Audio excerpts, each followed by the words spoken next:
Do I believe in climate change? No. You don't think we have to care about the environment? Like, what do you... No, not even a little bit. Like, Not even a little bit? no. Everywhere that doesn't have a strong Christian heritage is a fucked up place with bad morals. That's a ridiculous statement. You need to stop. You talk in Hold on a paragraphs. second. No. I don't talk in Go ahead. paragraphs. I make full points. Joe Rogan's podcast is infamous for dishing out raw, unfiltered conversation. But sometimes it gets a little too real. You're going to see more than just disagreements in these interviews. You'll see hidden tensions, unspoken frustrations, and in fact, the reality of what goes down when someone dares to challenge the mainstream narrative. Let's take a closer look at these controversial and uncomfortable moments that remind us why Hollywood and its sphere of influence can be as dark as they are influential. Do I believe in climate change? No. You don't believe in climate change? Well, I think the climate always changes, I guess is what I should say. Do I believe that this is like, an issue that... When conservative commentator Candace Owens claimed she didn't believe in climate change, Rogan couldn't resist questioning her stance. The tension was immediate. Here, Rogan is on the side of mainstream science, but it's hard to ignore how quickly disagreements escalate when powerful beliefs are involved. And Donald Trump understood that in a way that I didn't. And You I don't thought... think we have to care about the environment? Like, what do you... No, not even a little bit. Like, Not even a little bit? no. Even as Rogan pushed, Owens held her ground, and as the producer jumped in with stats, So, Well, what website is this? 87%, and this is... Scientific American. Yeah. Yeah, .com though. Like, 'cause that means it's making money. I don't trust that. it became evident that at stake, here wasn't just the science of the issue, but also her right to question it. It is in these moments that one feels the tension between one's beliefs and the agenda of others. Tommy Fury we would not know who Tommy Fury was if his last name wasn't Fury. Probably we wouldn't know as much about him. Then there is the infamous debate with founder of Barstool Sports Dave Portnoy on the topic of Tommy Fury's boxing career. He immediately fought with Portnoy over the fact that Fury is not a boxer, but just a title. If he does, it's in name only. I saw Tommy Fury box. He is not a boxer. Here's a peek into just how competitive egos play out on public platforms.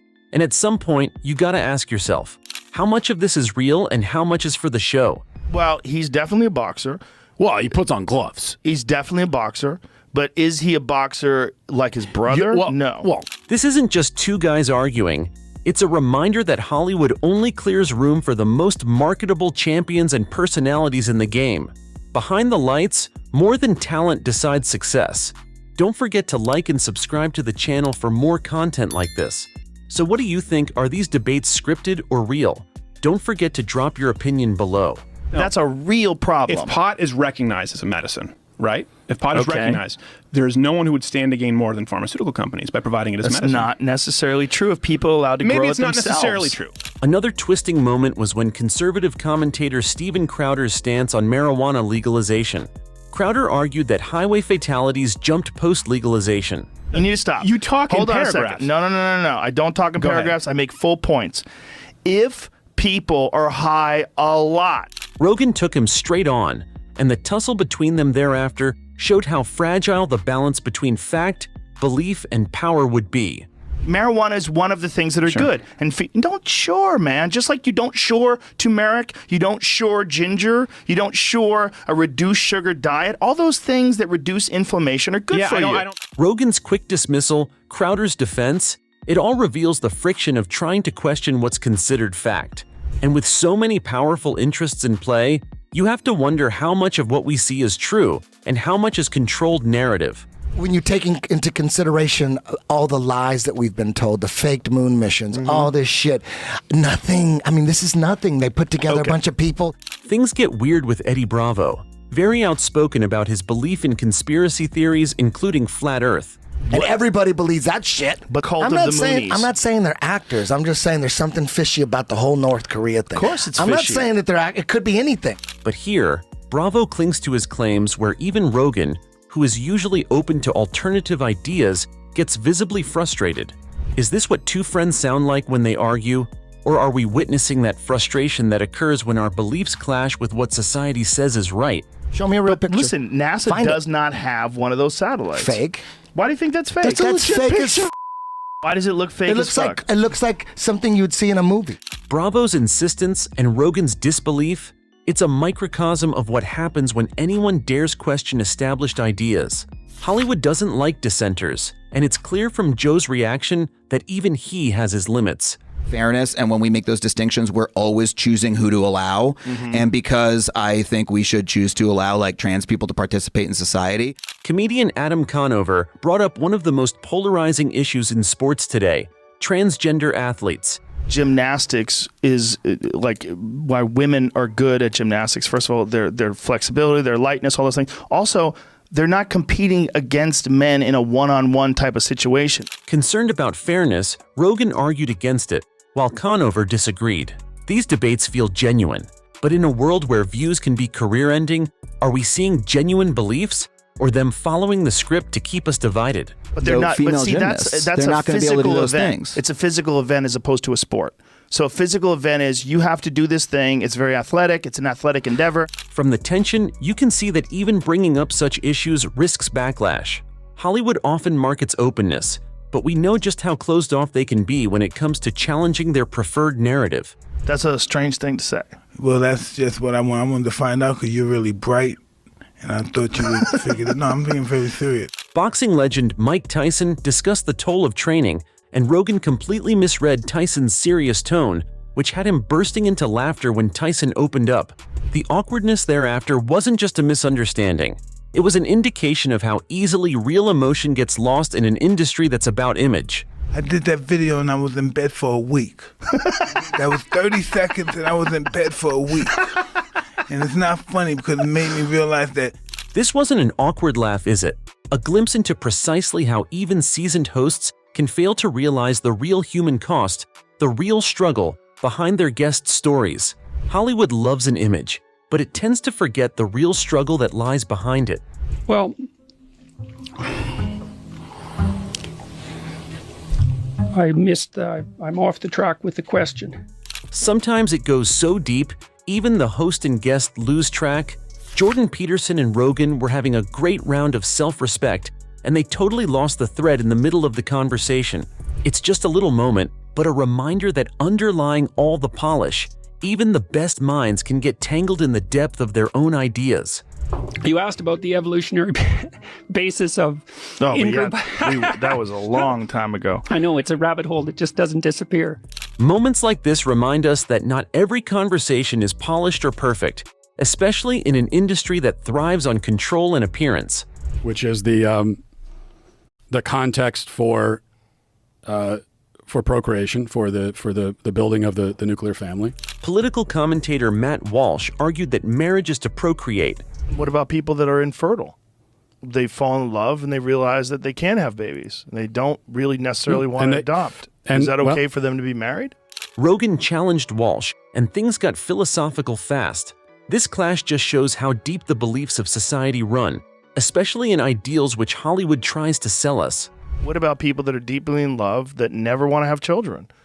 I don't think it's not only procreation, but that is one of the fundamental definitional aspects of it. Hollywood has made marriage a symbol of love and family, but when you dig deeper, like Walsh and Rogan did here, you see just how personal and controversial these views can be. Everywhere that doesn't have a strong Christian heritage is a fucked up place with bad morals. That's a ridiculous statement. When Milo Yiannopoulos boldly claimed that societies with Christian heritage are inherently more moral than others, it sparked immediate pushback from Rogan. Milo argued that Christian values are the foundation of Western civilization and the reason for its success, suggesting that societies without these values lack moral direction. Rogan, however, wasn't convinced and challenged him to explain why morality should be tied to religion. European and American culture, which is based on Judeo-Christian values, is better than other cultures. I think it's uncontroversial to say so.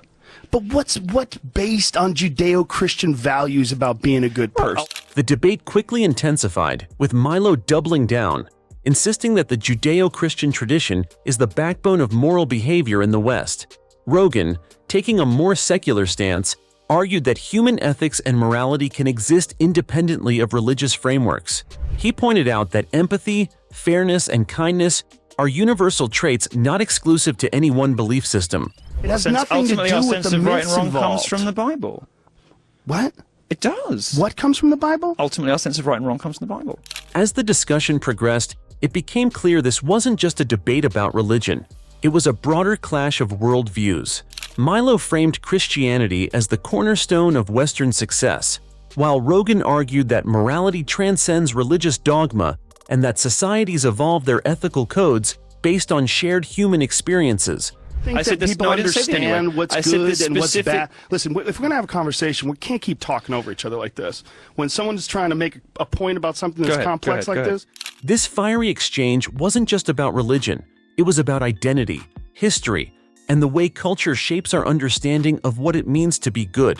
Rogan's insistence on secular morality clashed directly with Milo's belief in the supremacy of Christian values, creating one of the most thought-provoking and strong reaction moments in Rogan's podcast history. Next up, mushroom expert Paul Stamets. Now, reishi, chaga, and lion's mane. what can't be that good for you?